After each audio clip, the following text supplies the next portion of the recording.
Hello, Flight Sim fans, and welcome to the Practically Geek channel. In today's video, I've left Lyon in France and travelled northwest over the English Channel back into the United Kingdom to explore Doncaster Sheffield Airport, aka Robin Hood Airport. This new payware add-on has been developed by Dominic Design Team and is available to purchase from Sim Market. I've left a link for this airport in the description down below. If you do enjoy this video, give it a massive like and please consider subscribing to the Practically Geek channel for more flight simulator and aviation content just like this. Doncaster Sheffield Airport is located in Finningley, near Doncaster, South Yorkshire. It lies 6 miles southeast of the city centre of Doncaster and 19 miles east of the city of Sheffield. Between 2016 and 2019, the airport was handling over 1 million passengers a year. Not too bad when you consider it's one of the two commercial international airports in Yorkshire, the other being the larger and busier Leeds Bradford Airport. Interestingly, runway 02 and 20 measures 9,498 feet by 197 feet, making it longer and wider than those at many other airports in northern England. This is due to the airport's history as a former long-range nuclear bomber base known as RAF Finningley.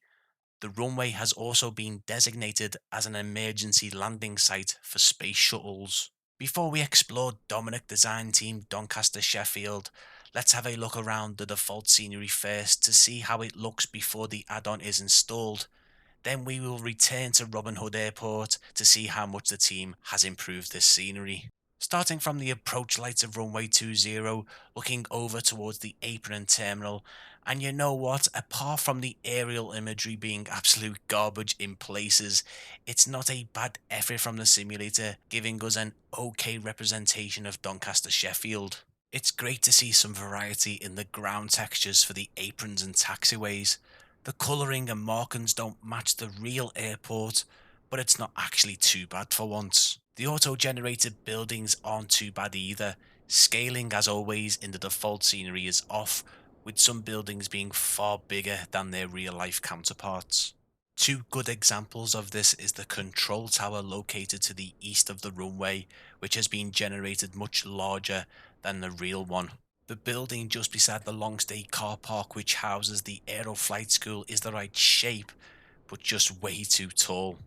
These are minor gripes of course, and I think the airport in default is not too bad. It's certainly usable.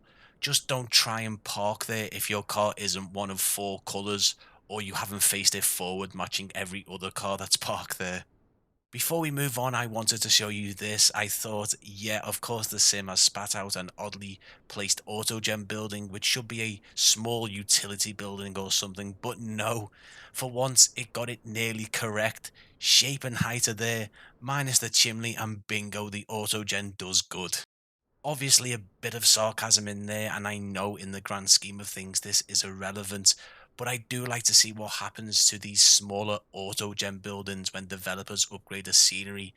Do they delete them and not bother crafting a replica, or do they go all out and recreate the airport down to the smallest detail? With all that being said, let's take a good look at the latest Dominic Design add-on for Doncaster Sheffield Airport to see just how much they've improved this scenery. I will see you back at Robin Hood Airport in just a moment. Welcome back to Finningley here in South Yorkshire. I've headed outside the terminal here at Doncaster Sheffield Airport for some fresh air before I board another flight to explore more airport add-ons. So while I'm out here, let's have a look around this new payware scenery to see just how much it has been improved. Back above the airport, and you will notice immediately the upgrade is a pretty great one. Aerial imagery now looks brilliant, and although the ground texturing wasn't bad before, we now get more true to life colours and markings seen at the airport. Not every building in and around the airport has been custom modelled, however. These consist of small cabins, fuel tanks, the fire station, and the nearby Ramada Encore Hotel, but for the many that have been handcrafted, they are done to a very good standard and mimic the ones found here at Doncaster Sheffield. Let's dive in for a closer look at the airport, starting with the most famous tenant, the Avro Vulcan bomber. X-Ray Hotel 558 moved to Doncaster in 2011 and is looked after by the Vulcan to the Sky Trust. It was moved from RAF Lynham to improve access for the public to see the aircraft up close, something not possible while based at an operational RAF base. It's a nice little touch to include the Vulcan in the scenery. While the model for it isn't super detailed, I think it's meant to be appreciated from a distance while taxiing out to runway 20. Making our way towards the main apron, we can see the curved taxiway which has various aprons coming off it. Along the edge are large stone hangars which house different aviation companies like Hummingbird Helicopters, the Vulcan Experience and 2XL Aviation. The hangars are okay, the modelling work resembles the buildings in real life. I would like to see the developers upgrade the texture work over time, as all the aprons around them have cold and dark starting points, meaning you will get pretty close to them. That said, the team have definitely focused more on the ground texturing in this area. The detail is lovely with a great mixture of colours between the asphalt surfaces. The ground markings aren't too bright either and complement the dirty, weathered looking textures. Unfortunately, there's missing ground textures in front and between these two hangars. They're even visible in the aerial imagery and make this part of the scenery feel incomplete. I hope the developers add them in with a future update. Beside the terminal is a spacious office type building containing Aeroflight School, Consort Aviation, and the Enterprise Rental, to name just a few. It's been handcrafted to match the real one and looks a lot better than the huge auto-generated building that once stood here. In front of the long stay car park is Redline Assured Security. Again, we're getting a custom building modelled to a good level of detail. The signage outside is spot on and closely matches the real one.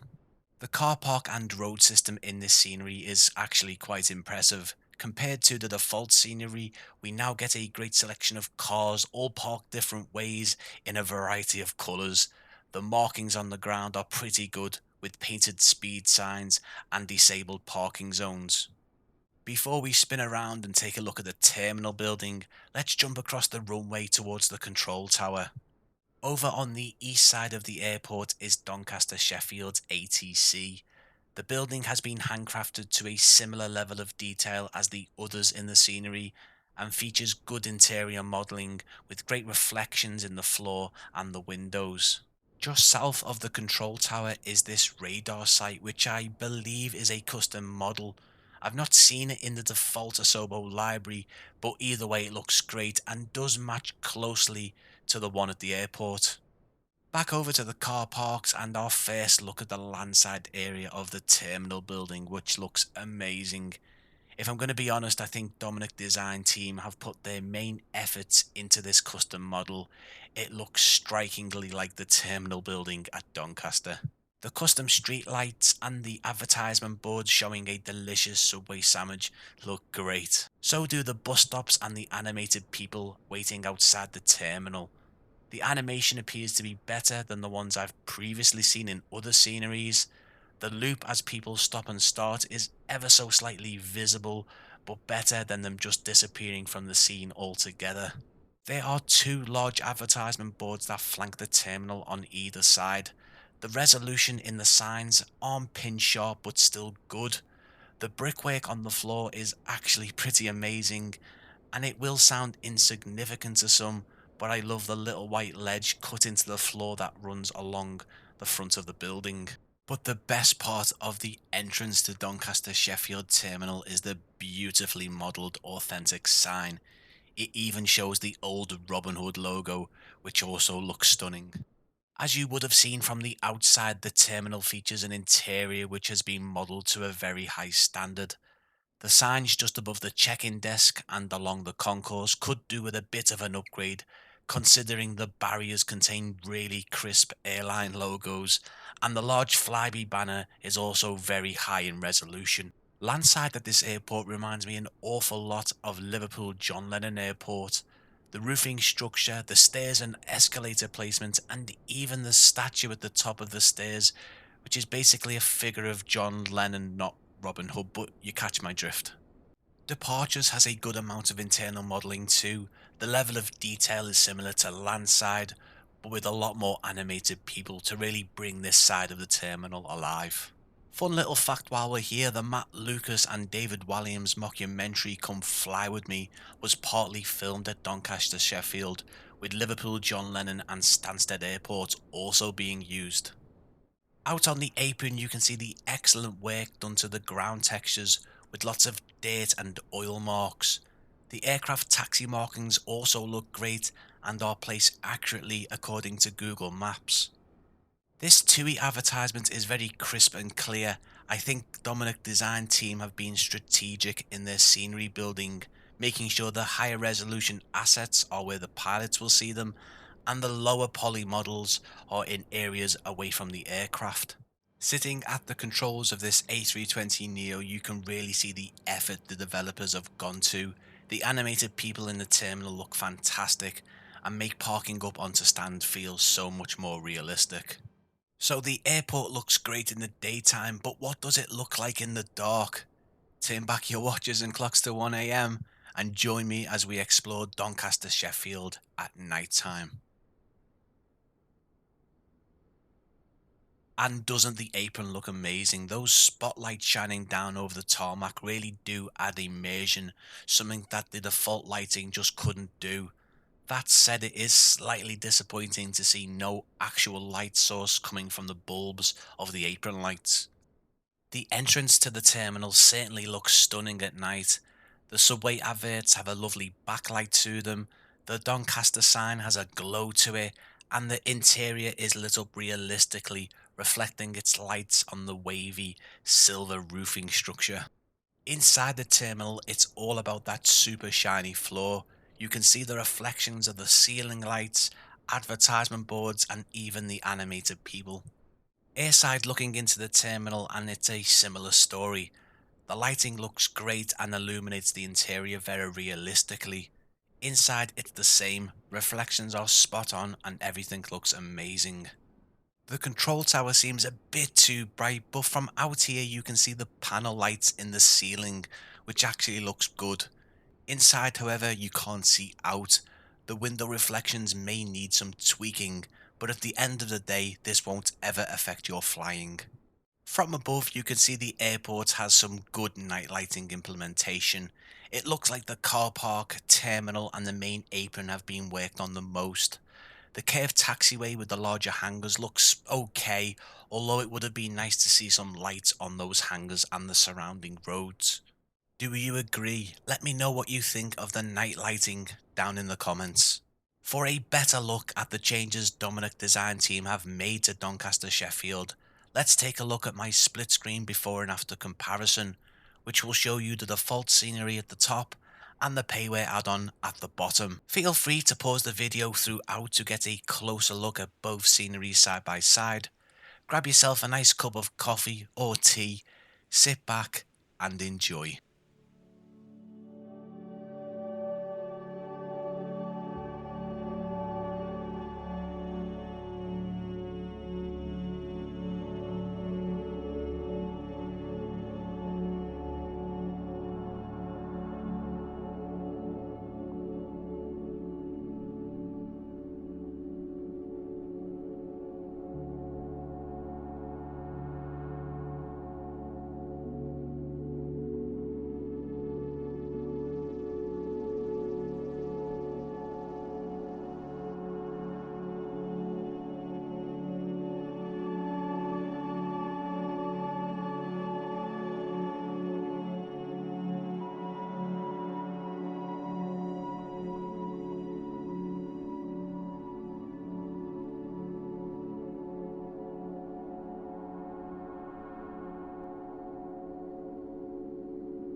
Doncaster Sheffield Airport is available from Sim Market, priced at €17.40.